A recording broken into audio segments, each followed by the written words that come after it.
Hey, what's up, peeps? Y de lo mío. Sit down and take a seat. Que lo que siéntate. Lawrence and Beyond and everybody else, what's going on?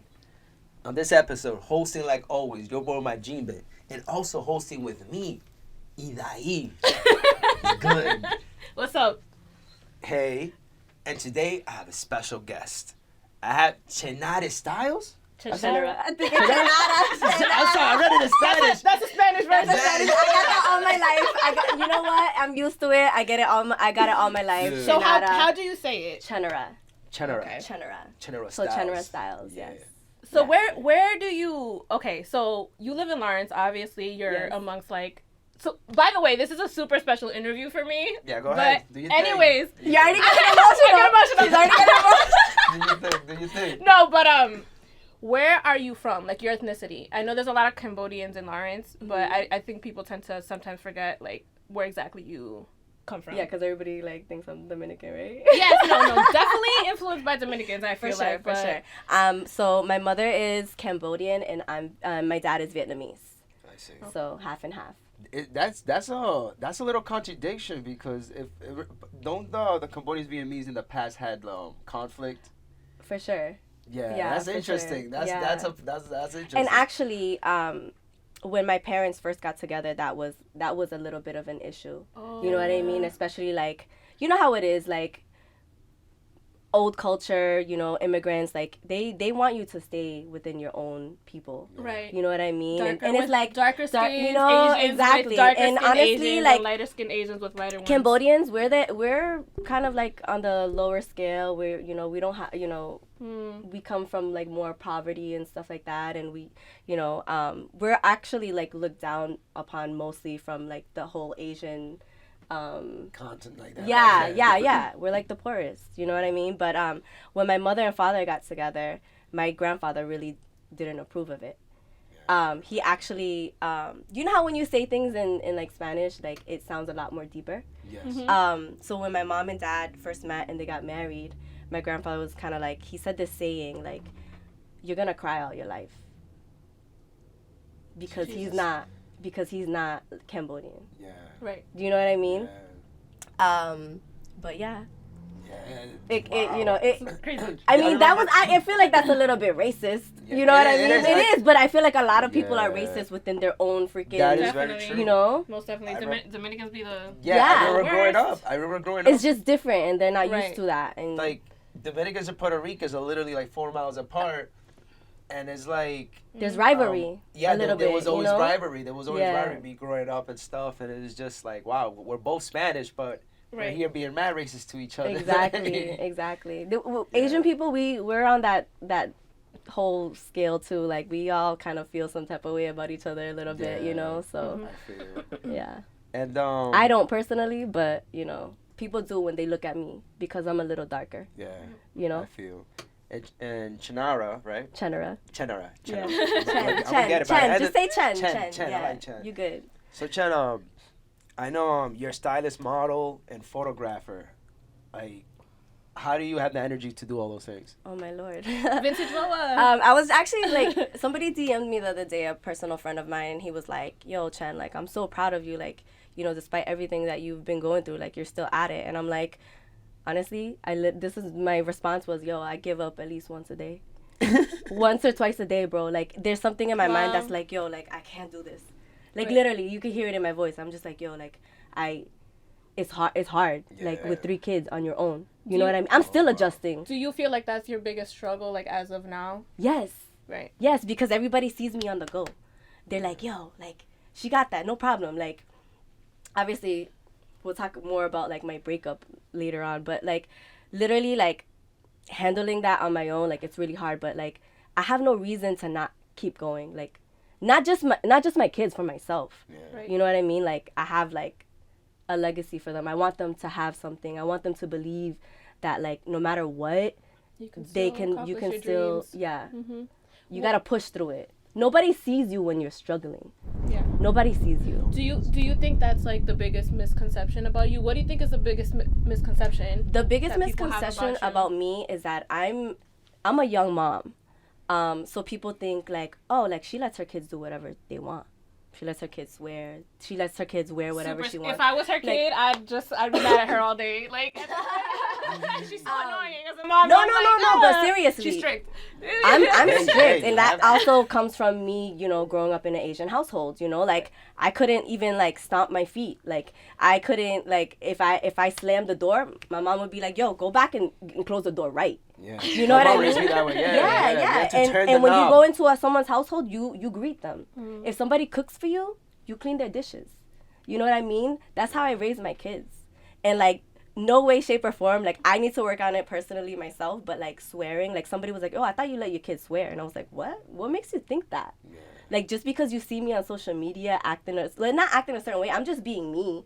You know what I mean? But like I hold my kids to like a certain standard, like the highest standard, the highest of the highest. You know what I mean? I'm sorry.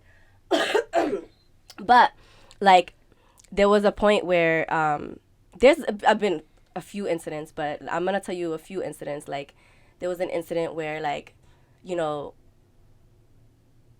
one of my friends, like he has a son or whatever, and like he thought it was okay for his son to talk to my daughter.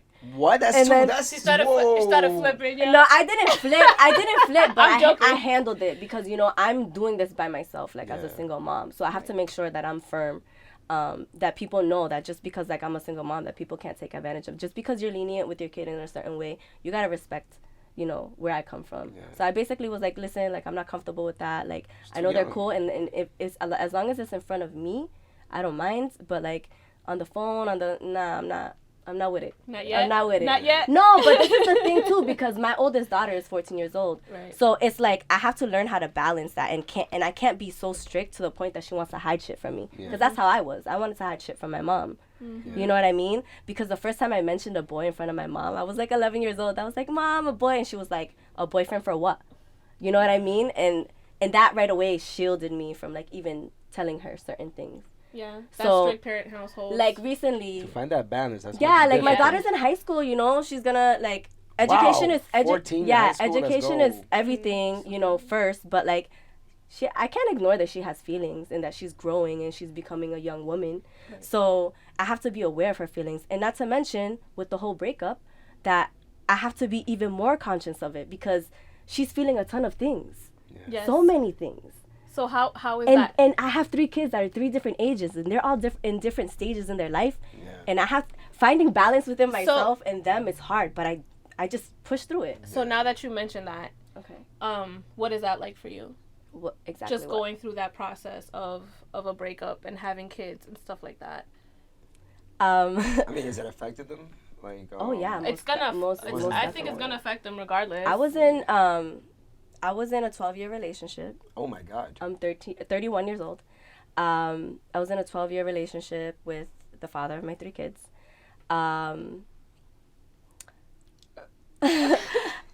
We broke up. Yeah. Oh, it's been almost 3. Well, in December it'll be 3 years. Yeah.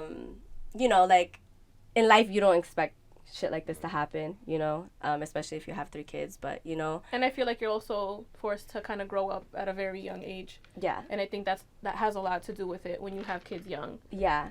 So I just feel like, what was the question again? I'm sorry. How was that like? What was that process like for you? Oh, the process. Oh my goodness, the process was hard, because, while you're in it, like literally, like the fighting, like the toxicness, you don't realize like the damage you're doing to your kid. You say that you're aware of it, and you want to be so conscious of it that you don't want to be arguing in front of your kids or, you know, this and that. But sometimes it just happens. Yeah. You know, and you don't mean to, but you don't realize how much trauma that is. You know, and I got to a point where, like in the relationship while things were happening, I was like, yo, like I don't know how I'm gonna do this. At first, I'm gonna tell you the stages. So the first stage was, I love him. I can't leave this relationship. Like, he's the only person I know. We grew up together. Mm-hmm. Like, how? Like, you know, like, how, like, that's not even an option in my head, you know? The second stage is, like, I'm doing this for my family. Like, I'm going to make it work for my family, you know? for yourself, like you kind of lose yourself a little bit when you kind of have that mindset. But like it's an important mindset because you want to keep your family together. But I kind of lost my way in that, and I didn't know how to love myself because I was just doing it for my family. But if I'm not good, my family's not good, and you can see it in the whole dynamic. I think that's the biggest lesson too. You can see it in the whole dynamic, and then I would say like the third stage was like, okay, let's go get therapy. Let's see what we can really do to get down in depth to like save us. Yeah. You know, and that didn't work either because, you know, as individuals, if you're not okay, like for example, you know, you guys are in a relationship. Yeah. If you're not okay individually and she's not okay individually, you guys together are not gonna be good partners. Yeah. So it was a struggle of, not that I felt guilty because I felt like I was giving up on him. Right. That was a lot of pain for me. Like taking in that guilt for yourself. Yeah. When it had absolutely nothing to do with you. Nothing to do with me. But as a partner, you think like, no, I'm not gonna give up on you. We're just gonna do this. We're gonna do this, you know? But I had to learn how to love myself. That was the hardest thing. Was it like the love was disappearing, or wasn't there no compromise? Like, it's like 12 years is a long time, so I'm wondering. Okay, so 12 years is a very long time, but you're actually like, you're growing as a person, like your own person, and like if you don't have that communication, and one person kind of feels like they're falling back a little, and the other person is going forward, and then you're not communicating that. He supported me. I'm sure that's part of it. I know he supported me. I'm sure that's part of it, like on both ends. No, you know he supported me OD. He supported me OD, but he didn't love himself enough to have his own dreams, and that was kind of hard for us because I wanted him to. Yeah. You know what I mean? And so while I was pursuing who I wanted to be in life, and you know, like as a stylist, just being a creative, you know, his way of, you know, his own time wasn't healthy for us. Okay. In a lot of ways. So that's kind of like what broke us. The lies, the cheating. Like nobody's perfect. Yeah. You know, like I wasn't perfect in my relationship. I will always say that I was not perfect. Nobody's perfect. But once you betray each other that way, it's really hard to like to see past it unless you really, really want to. Right. What's your message to like mothers, like me as a mother, and to younger girls? My message is to what would you give like as advice, maybe? You know what I mean? I always say invest in yourself. Yeah. I think that's the most valuable thing in the world, is investing in yourself, finding out who you are, finding out like what your dreams are, who your values are, stand by them, and work on that. Okay. Like you're your biggest project in this world. Yes. To be honest. Yes, that's. You're consistently evolving. You don't know how to be patient with yourself. You're fighting battles, but at the end of the day, like loving yourself in the process and being happy in the process is like the hardest thing because you want to be at that next level, but learning how to be calm and like understanding that this is all a process and that, you know, you'll get there is what's important. So would you suggest a young relationship to any young person? I think no. Strict mom over here. No. You can't tell me. Oh my God, this is like my daughter's gonna be watching this. I think young love is beautiful. It is beautiful. I think it's a pure. beautiful thing. It's pure. Like I don't regret anything. Okay. Like it was beautiful. Like we both came together and it was natural. It was. I feel like also there's a lot of young people. But there's a lot of. It's very rare, but a lot of young couples get together and they stay together. Yeah. Like we probably don't see it often, but it does happen. It does occur. Yeah. I think as parents too, you kind of if you think your young teenage daughter is of age to be in a relationship, I don't think you should force it and say no, because that's when you start to rebel. But exactly. I think if anything, you should kind of just, you know, keep an eye. Like you gotta be on. Balance. You gotta be hip. You gotta monitor the shit. You know what I mean? It's work. It's work. But it's balanced. Yes, of course. You know what I Of mean? course. But as far as like a young relationship, I mean, you don't really think about a lot of things when you're at a young age. Like your hormones are, But I always say this too, like, you know, the way, like, our parents were so caught up in, like, getting somewhere in life and working towards stuff that I feel like, yeah, they kept an eye on us, but they weren't really, like... They trusted us to be, well, they had to go to work, they had shit to do, so it's like, they weren't really on top of us. I think it's different versus us having kids. Now? Because now we're here, you know what I mean? We're the You first... get in trouble, though. We're the first generation. if you do that. We're the first generation here, so it's like up. we already know a little bit more of what's up. Even though they kind of got their ways still with the phones and stuff like that, but you know the phones. Like, yeah, exactly. Like That's the thing. It's a whole nother. That's a whole nother topic. Like, when do you introduce your child their phones off the bat? My daughter got hers at 13. Was it probably like Months? 12, 13? So this is the thing. That's a while. Some kids get them younger. So also with like, for example, like parenting, like he and I didn't see a lot of things eye to eye on parenting. This is hard, but like, you know, like I grew up in a more stricter home. He grew up in a home where he was given, everything was given to him, which is not a bad thing, you know. Like as parents, you want to give your kids everything, but for me, like I didn't have a lot. I didn't have cable. I didn't have a computer. Like, so like, at a young age, he wanted to give my daughter a phone, and I was like, no. He got it for her anyways, you know. So I was like, that was a battle within itself, you know. So like, that's already. But I get it, and you know, I had to kind of accept it, like the new age and stuff like that. I can't hold her back from like a lot of things, but I do gotta trust her and I gotta monitor her. You know? I see that you basically you have her some of your photo shoots. Yeah. And like how much fun is that? Like having your own child involved in that. So it's like you're passing the torch. So here's the thing. I got involved in a lot of like monthly photo shoots, and I felt like that was like a bonding time for me and my daughters to kind of like get dressed up and like you know, just kind of like work together or like, you know, combine our heads together and just have fun with it and bond. So we would do that. And at first, like, I didn't want to force them. I don't want to force my kids to do anything that I love. I want them to genuinely, like, love it themselves. You know what I mean? They see what I do.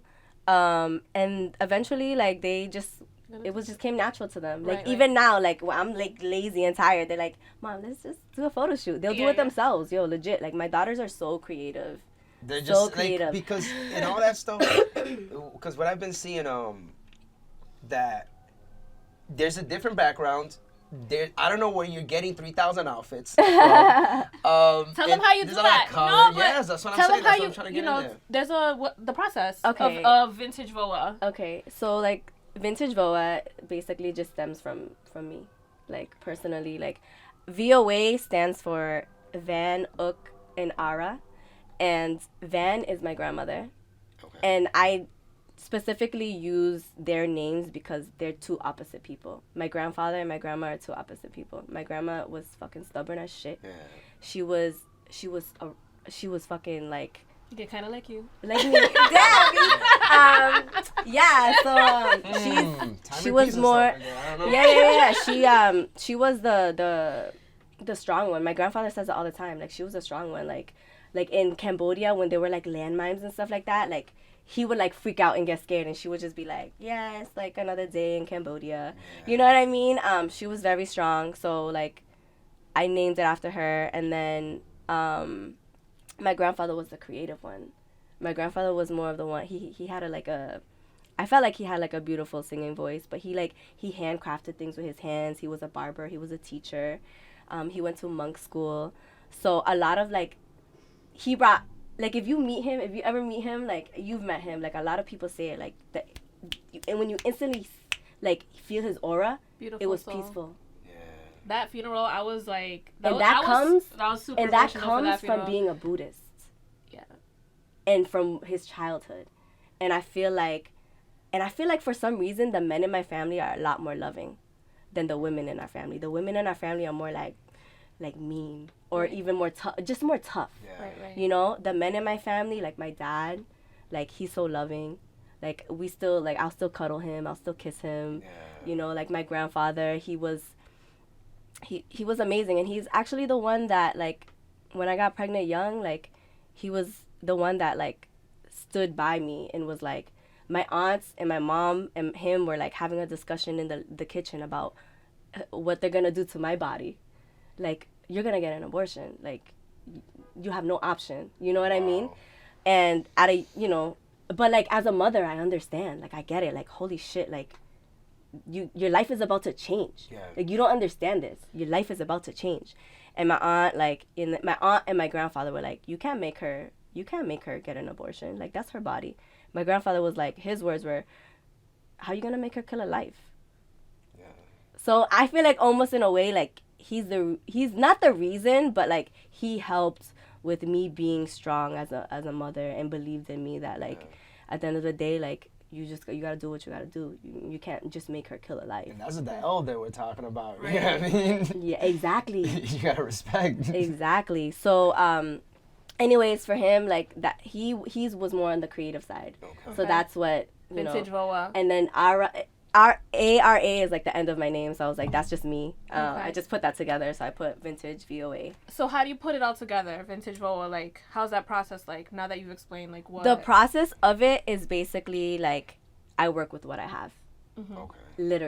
Literally, like, again, like, we didn't come from a lot. We came from what we had, and we used it. Mm-hmm. And my mom and I, we bond a lot because, like, she thrifted a lot. And because she didn't have a lot, but she was stylish. I'll be out, like, thrifting as well, and I'll, like, run into You run into my mom. Yo, she's worse than me. Yo, she's worse than me. Like, we'll go on thrifting dates, and she'll just be like hard, like, in everything like that. And I'm like, damn, bro. I'm like, damn. That's but then she's also a hoarder. You know what I mean? So like, It takes skill to drift though. Like, you can't just drift. No, anywhere. you gotta have an eye for it. Yeah. You can't just pick whatever. I mean, anybody can thrift, but I feel like to put a look together is different. It's a different type of process. Yeah, so basically, Vintage VOA kind of like stems from that, and if you see me like with different backgrounds and stuff that, I brought this. You know, we did a little something. We changed the L views. We changed it a little bit. A little bit more skyish. Yeah.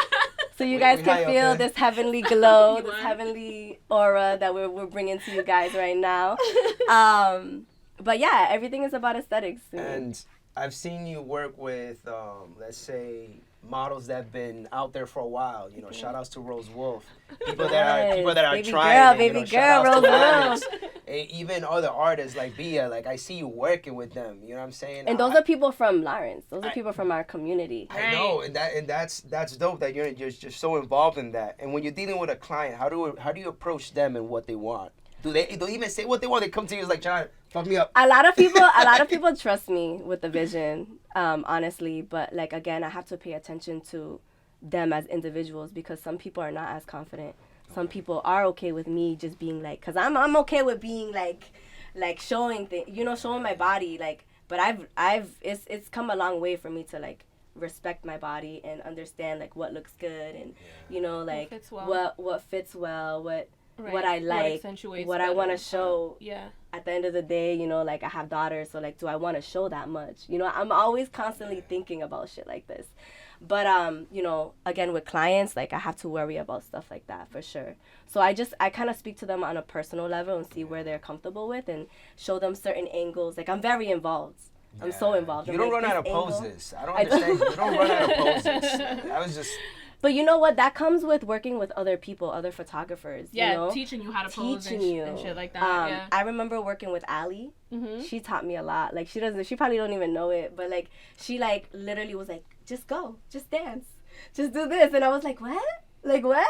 And I would just be like regular posy, but like, letting your body like flow is like an art form. Yeah. So for me, that's how I utilize my body now. Right. Whatever the energy is. Yeah. And you know what's so funny? My youngest, like, she's amazing. Yeah. She's amazing because she's been studying you forever. Yeah, she literally watches me, and like her music, like taste in music is like so different, and like she moves her body like, and I'm just like, wow, like for real. Like, I can only imagine when she gets older. Yeah. You know what I mean? And it's gonna be great because as a mother, I know you'll support for 100-fold. Definitely. And as a mom too, like, I get questioned a lot, like, somebody questioned me like the other day, and I posted it, and I was like, damn, man, I shouldn't have given this any type of life. But I don't like to give dumb shit life, but like somebody asked me, like, because I was like in my panties, and like I was in my panties and like a crop t-shirt or whatever, and I just like was posing, like I felt good, I felt my body looked good, I felt pretty, so why not? I literally when I post, I don't post for people, I post because I feel good. Yes. And people get that twisted. I'm not doing this shit for attention. I'm doing it because I strictly like it. Yeah. That's another misconception. Probably people think that I'm out here looking for attention, but that's not really the case. You know what I mean? I'm just doing it because I like it, and it's a platform, and why not? You know, if you don't like it, then. And you're making other people feel beautiful every single time. Exactly. But anyway, somebody hit me up and was like, "What age do you feel like this is appropriate for your daughter to like be out here like this, like in panties?" That's a great question. I don't even think, in all honesty, I understand why it probably I made took you it in feel two a ways. certain way. I took it in two ways. Yeah, but you just never, I think it was an honest question. You know what I mean? Yeah, it was an honest question. Because you do have an age. Unless where we're you trying to would be an feel probably asshole more about it. comfortable. Exactly. I wasn't sure if he was. I wasn't strict sure. mom, bro. Like, I you know what wasn't mean? sure if he was trying to be a creep or if he was really like like genuinely. But you like, can't. I'm pretending a host is telling you this. But you can't You know what I mean? tell. Like, what age do you through think? social media, it's hard to know. That's so the my thing. answer was basically, whenever she's of age and comfortable enough with her body to post it without people judging her for it. But you know, again, like that person right there was probably judging me at the end of the day. You know what I mean? So it's like you just gotta do what you have to do. Because there's kid models out there, and they don't get asked what questions. So of it's course. kind of like, what are you thinking, my dude? What are you thinking? Like, her daughter could be modeling in navy clothes, perfectly clothed and fine. So what are you trying to say? Like, so what are your intentions? Yeah, you're right. You know? I would have been a little. I questioned it in a few ways. I was like, are you trying to come at me as a mother? Are you trying to like say something sick like to my kids? Yeah. And that's another thing with social media is that you have to worry about. It's like literally like people are out here like creeping. Yeah. Like for real. Yeah. Definitely. So there's and also, you know, like I feel for whoever's of those people that have people missing in your life because they just disappeared. There's that going around. yeah, So my you have condolences to be that careful. stuff. And also, now that we're talking about condolences, condolences to Kobe Bryant, the people that were in the helicopter, everybody's family that was inside that stuff. I felt for that. I don't got much words. I'm just. Let's talk about like the moment that you were in when you like found out about the news. So let's start with you. I remember I was just was taking a walk. I was just taking a walk to a Wall Grill, you know, just because I just wanted some seafood real quick, and I went in there to have it, and I just found out, and I just started thinking about the people that are closer to me, that are closer to my life, and I was there in the bar chilling. I'd already down a couple beers, and it just like hit me. I don't know why I'm over here like grabbing the napkin, like if I have makeup or something, drying my tears and stuff like that.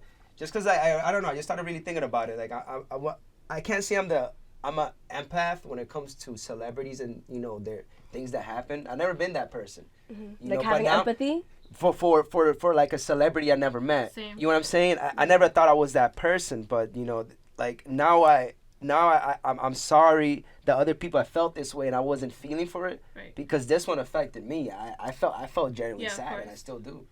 And you know, this person had a lot of great messages. It was great people in the world, and everybody in the helicopter was just like talented and hardworking people. They were great. They were great people. And it's just like, you know, just thinking about all of that and that loss just happened in that way. Knowing how safe helicopters are, and that just, you know, it's one of a billion things. You know, it's like we could be gone at any moment. Yeah. And you know that was like what kind of messed me up a little bit. So I'm like, you know what? Let me call my Uber and let me go back home. Because like, Brian, what are you doing over here in public? Over here drying your tears. Shedding a tear. You know what I mean? I mean, like, literally, I'm just like. Do you think people like would have had the same reaction if it wasn't for social media? I think it would have took a while. What do you think? Sorry. I think some people would have felt the same, but it would have been slower. I personally did not. Okay, so I'm not a huge basketball fan. Well, actually, that's probably the only sport I'll probably watch, but I'm not like crazy about like having a specific player that I love or whatever. So I don't think it really hit me as much as it did like other people, which is understandable. But I think I also had to understand why people felt the way they feel. I think the most important thing too is that it causes everyone to think about just death in general, which it only should not happen when a celebrity dies. And I think that's where a lot of my frustration comes from. I feel like, you know, death is such a part of life that we should be appreciating each other more. And I just hate how sometimes, like, you know, all of a sudden a celebrity will die and everybody's like, yo, cherish each other, like, do this for each other, let's be there for each other. And I get mad because I'm like, this is the attitude we should be like taking all day, every day. But again, you know, I understand why, you know, a lot of people grew up with this person and, you know what I mean? It was a big influence on them. So you know, that's just the take that's something that I had to learn, you know what I mean? Or just something that I have to learn in general when celebrities just die. You know, they're public figures. It's only natural to feel, you know, a certain way. But yeah, I think sometimes too we have like this idea that like celebrities don't die, and it's just like, yo, we're all dying every day. Everybody dies. You know, it's crazy. Like, you think because somebody's of that stature, like they're not, you know, they're not gonna die, or they're like have like these superpowers, you know what I mean? It's just like, no, they can also die. They die all the time. We're all human, you know what I mean? And it can happen to any of us at any time. So that was just kind of like my thought process. Like, I feel more now. Like, at the beginning I was like, whatever. I was a little cold. I was like, whatever, but I get it. I understand. I couldn't go through the TL without. Like, for me, when I found out the news, I was like, no, this not real. Like, it's a shock. Yeah, it's a shock. It's a shock. Yeah, because people make shit up all the time. You're like, that's a lie. I'm with like the people that I'm with, and I'm just like this is not for real. Like, I'm just waiting on the news. Like, no, this is real. Like, this is real. I was like, nah, this is not real. You know what I mean? But like, it's almost like it hit me more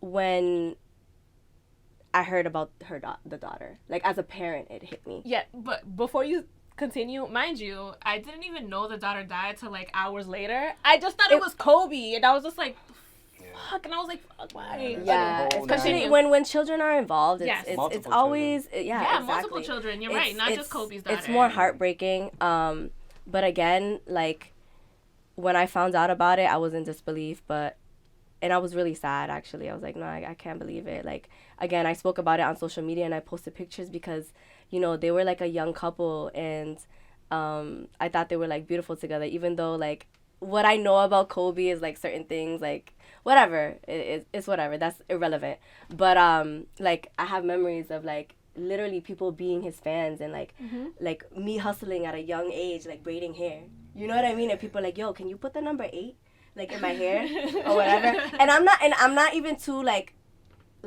the memory's a little bit kind of like, I used to get braids all the time. Vague. I remember that time. Vague, vague. But like, I was like braiding his hair in the basement, and I'm not sure if I had trouble like braiding the number 8, and then we ended up doing number 24 or something. I forget. I don't know. Maybe I could be wrong. Did the number 8 or the number 24, but I did it. And I remember like the dude like wore the jerseys, because you know like jerseys back in the day were like so popping. So he wore the jersey, and everybody was like, yo, that shit is crazy. Like, yo, you did that? Like, blah, blah, blah. Like, it was dope. And he was a basketball player too in Lawrence High School. So that was kind of like my memory of it. But then like when I heard about the daughter like going, yo, like, yeah, I just choked up, because the instant he had 3 daughters like me. Yeah. The instant it was like his second daughter, like I thought about my second daughter. Like, not that I didn't think about all my daughters, but I thought about like, and I said and I literally said my daughter's name. I was like, Gabby, and then I choked up. Yeah. You know what I mean? So that's what hit me. It was a difficult. And that was like his twin, you know. So it was that's hard, and she was talented, and actually like people are out here like living their dreams, and like you just. Like, things like can like that happen. Things can finish in any moment, any second, you know. But onto a better light, when it comes to all the pictures, you know, you guys are shot. Which ones how do you know you have a good picture after like 3,000? I don't know how many you would shoot on a set. I don't know if it's 300, 1,000. For me, it's images that I feel like that make me feel something. Everything I do, like, I do it for a feeling, like, honestly. So, like, whether it just looks really good, I'm like, yo, that's a dope ass shot, or like literally like, oh shit, like this is makes me feel some type of way, like emotional, mad, sad, whatever. So like just kind of off of that. So let's say if there's 1,000, you're gonna look at every single one. Yeah. And try to Like figure literally, out. like yeah, most likely, like if you see me and like you going through it, like she's like, nah, but like this right here, this detail right here, like nah. Like, everybody has like a different. And you have no education in photography. Photography. Because No, like because I don't. and I don't know So how many pictures you need to shoot before you what get that good. I'm learning. I'm actually still learning. I feel like the reason why I took on photography was because as a stylist sometimes you don't feel like sometimes a photographer and you mesh as well. Okay. I mesh with a lot of photographers, but I also feel like sometimes they don't get the angles that I like. Yeah. Right. Or they're just not seeing like what my eye is seeing. Like I will only shoot for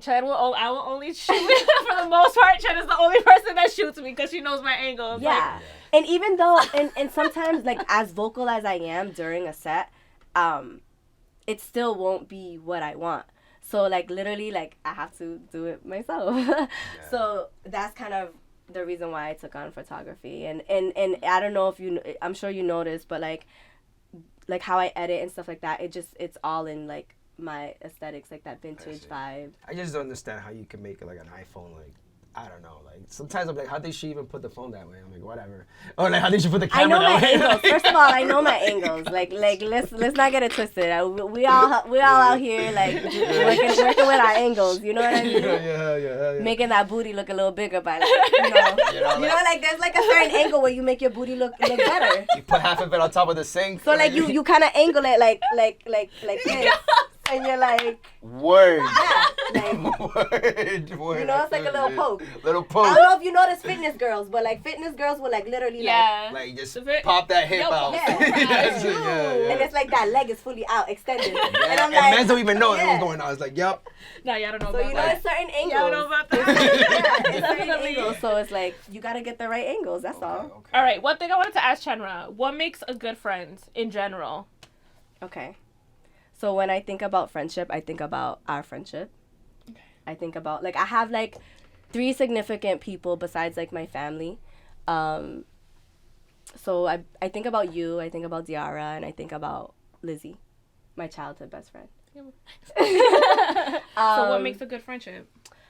A good friendship is someone who accepts you for you, no matter what.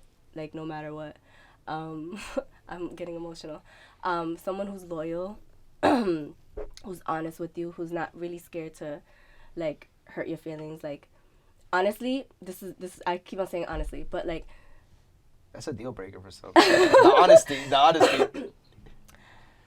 If it weren't for my friends, I don't know how I would have went through my breakup. Like there were nights that I called Hidai like 3-4 o'clock in the morning. I'm like, yo, is this shit real? Is this really happening to me right now?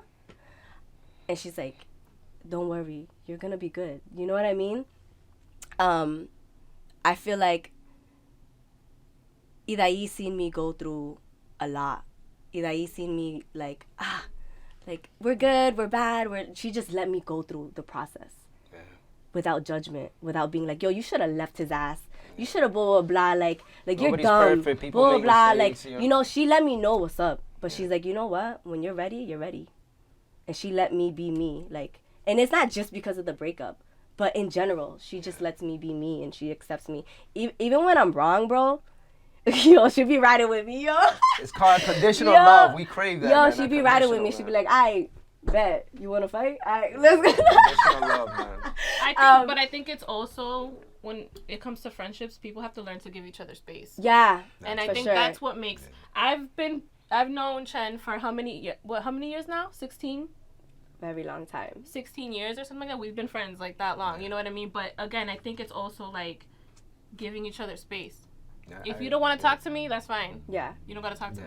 Yeah. I'll see you later. I'm the more sensitive one. I get more emotional about shit like, and lately I've been a little bit more vocal about it, but you know, like we have our disputes. Like I feel like it's important and you know what? Actually, Hidai, we didn't make a pact or anything, but we both communicated that, like, yo, listen, like, yo, Chen, yo, Hidai, like, if you feel like I'm doing something wrong, you need to tell me. Don't talk behind my back. Don't do this, don't do that. Like, talk to me. Girls have a tendency of also being like, yeah, whatever you like, I like too. Yeah, whatever you want to do, let's do it too. Moment of truth. Yeah, the moment. Yeah, exactly. But that's not what I think friendship should be based on ever, bro. Like ever, like at all. Yeah. Like if me and you don't have differences, it's boring. It's whack. You know what I'm saying? Like, feel uncomfortable if they're not yes men. If nobody's like yes, you know exactly. Yes man. I can't have all yes people around me. Yeah. I don't want that. You know what I mean? We call each other out on our shit all the time. Yeah. On our shit all the time. Me and this girl, like we go at it, but at the end of the day, it's love. Of course. You know what I mean? And she's loyal to me. I don't think people know what loyalty means anymore. Nah, it's just a word people like throw around. It looks pretty and stuff like that. But throw around, and then also because again, social media, it's like, oh, they don't want to chill with me. I got a new group of friends. Mm-hmm. You know what I'm saying? Like, chill tomorrow. But also, it's not gonna happen overnight. Yes, the test of time is real. Yeah, it takes time. It takes time to build. You know, just like any relationship. Right. Like you know? 10 plus, almost 20 plus a year old friendships still to this day. Man. Good. Yeah, that's important. Yes, those are the ones that matter the most. Yeah. You know, so I feel like a good friend is somebody who really accepts you and just, you know, is loyal to you, is honest with you, and, you know, will be there for you. You know what's like, a test too? When you way. can both stay quiet in the same room and you just chilling. Yeah, we chilling. Just chilling, you know, like just put on some old school videos and we're good. Yeah, we're good. Karaoke. Yeah, karaoke. It's not like a judging match to see who the hell's more fun or something. Right. Like yeah. that. So. Yo. Yeah, friendship takes compromise. It's like something like a real relationship, you know. It's like you gotta try to basically throw what's out there, but since they're a friend and it's not that deep of a connection like that, I mean, at a certain level they are with friends. Yeah. But I'm saying like not in an intimate level, you could kind of throw back at them, you know, some flaws or something they might need to update or something that you think they might do. Is that actually no X Y Z? Like, oh, you changed my mind. Thank you. Yes. I brought this Even up it's to okay you. to change your mind sometimes. Yeah, it's okay. But I also feel like it's important to be able to express yourself. Right. Yes. Like, yo, this is how you made me feel. Like, for real. This is how you made me feel. But people forget that certain like aspect. This is how you made me feel. Yeah. Like that alone changes so much because you'll be like, oh shit, my bad. I didn't know I made you. You were being this. You or were no, being you this. made me feel like Like you were this. Yo, there's certain situations that I've been in, like crazy situations, and I'm just like, I reflect on it and I'm like, holy shit, I was fucking wrong. And I don't have no problem apologizing to my friends. Yeah. I really don't. So I like, learned to, you know. I'd be like, yo, damn, Eli, my bad. To apologize. My bad, Eli. I was wrong. I was wrong. Yeah. You know, you just gotta be the bigger person. And before we even think about wrapping it up, I have one last random question. I have one more too, but we'll do it. We'll do it. Do you believe in finding love in a club? I feel like. Oh, you answer first. Oh, I feel like you can find love anywhere, yes, but I think the probability of that happening is not the greatest. I don't think you know, going to a club and being in that environment will land you the right person, because a lot of times people go there for different reasons that are not the reasons that you have set in your heart. Again, I'm sure there's plenty of people in this world who've met the love of their lives in a club, but I wouldn't recommend that as the place to go to find love, because a lot of people just want to have a good time. Yeah. I mean, if that's what you're looking for, go ahead. But like, you know what I mean? Again, I don't know. You don't know. So we're gonna. I think it's the best place. So right now we're gonna cue "Love in This Club," right? Love in this club. If our episode shut down. The Chris Brown one too. The Chris Brown one. Yeah. Which one is the Chris Brown one? Who said you can't find love in the club? 'Cause I wanna tell them they wrong. Whatever, guys. I'm sorry. No one knows. That was horrible, by the way. I felt like I was gonna get Do I feel like you can find love in the club? I feel like you can find love anywhere. It just all depends on the person. Yo, facts. Just all depends on the person. That'd be a cool story, though. Right? I met my husband in the club. Like, isn't it crazy? Right, exactly. But it's crazy because people find love on social media, so it's like, you know what I mean? Like, I mean, it's not a club setting, but still, like, I feel like you can pretty just find nice. love anywhere. Yeah, of course. It all depends on the person. Definitely. Word. So. What's a personal and professional goal that you have for yourself? This is a real interview, man. Sorry, I'm sorry. Okay, where do you see yourself in 5 years? Yeah, exactly. I hate that question. The interview. Personal goal is to be more consistent with my craft. Okay. And personal? That's my personal. That's your personal goal? Professional. Professional. I feel like that can kind of. Do Vogue next year. I would like to work with a celebrity. Right? That's a good one. That's a goal. But honestly, like push vintage Vogue more. Yeah. Oh, okay. Let's go. Yeah. And where my listeners, the viewers, where they can find you? You can find me on Instagram mainly at Chenara Styles, Chenara Styles with an S. Where else can they find me? I think that's it. Like I don't really do Twitter. I think you have a good following on Instagram. I have a few accounts. You can find me there. I'm starting a new series, another podcast. Let's go. It's called Spill the Tea with Me with Marisol. Shout out to Marisol. Shout out to Marisol. I see you, boo. Maybe we could collab on something. Who knows? That'd be great. That would be really dope. Where else can you find me? In the hood, you know. You can, like be aware of like I always post like new events that I'm doing. Like I'm getting into that field. Like I am actually really loving it. Yeah. It's like curating like events and stuff having like people that. come together. Yeah. So I started. I know we're kind of ending this, but I started. It's all good. Take your time. I started this this event called Amor de Soir with Soy Jo. Okay. Rosemary. So shout out to Rosemary as well. But we started this whole thing of like having an experience for people, bringing people together. And naturally that I love the idea because like that's how I am as a family woman. Like I love gathering my family for like summer events and stuff like that. So like in my head that was cool, but she and I decided to go on like a little adventure to like a museum, the Happy Place in Boston. And we decided that like we wanted to do like art installations, but it didn't come out that way. So we ended up doing like a pop-up. It was like a really good, it was a pretty good turnout. successful. Yes. You know what I mean? We kind of got our name out there. We kind of got like the art aspect out there by doing like an art installation and having a photographer for that. And it was good. You came to that one, right? Yes. You did come. He did come. Yeah, you did came. Majimbe stay supporting. I try. You know, I have to have asleep, but I try. I do have pictures. So it was really dope. And then the second event was even better. Yeah. So like I'm just looking to expand it and like really, change it up. And I think like at the end of the day, like as long as it inspires me and like I'm upbringing other artists, right? Like.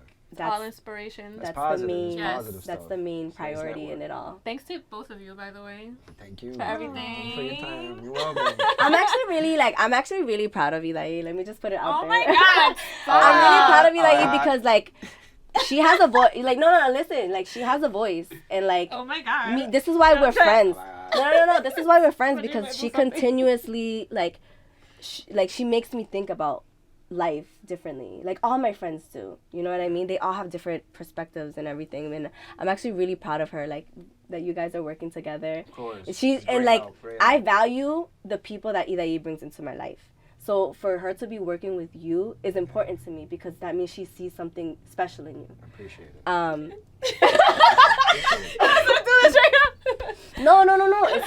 It's true. Hidai doesn't. Okay, not here. Listen, Hidai, she and I like. I'm more. She's more introverted than me, and I'm more extrovert. I'm an extrovert. Extrovert. No. So like I'm more like out there, but she's very like selective with who she chills with and stuff like that. So I feel like it's really dope that she's working with you, and thank you, Bill. I'm proud of you. I love you. Keep doing it. You guys keep doing this. You guys keep pushing it out there. Get people in here that inspire you, who you feel like can voice their opinions on things, and knowledge is power. Hell yeah. Yes. And you guys already know we're Amen. always accepting colorful people. And Chenara, yeah, I got it right? Chenara. Damn, I lied. I thought I was going to get the name at the end of the episode, Soon. but One you day. already know. L Views, thanks for coming, yo. Yay.